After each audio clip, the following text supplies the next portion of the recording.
Завърши се клането. За мен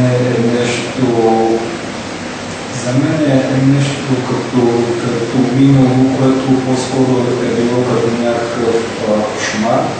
И съм се събудил вече и кошмарите вече няма и съм напред, къде да съм навън.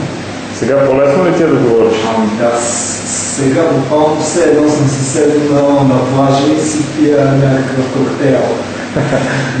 Как се казваш, откъде си и на колко години?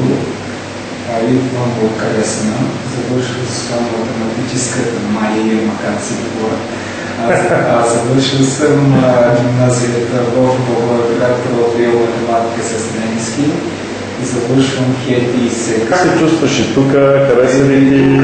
Тук си бях все едно си бях като на курорт. В смисъл такъв забавни и хубави хора.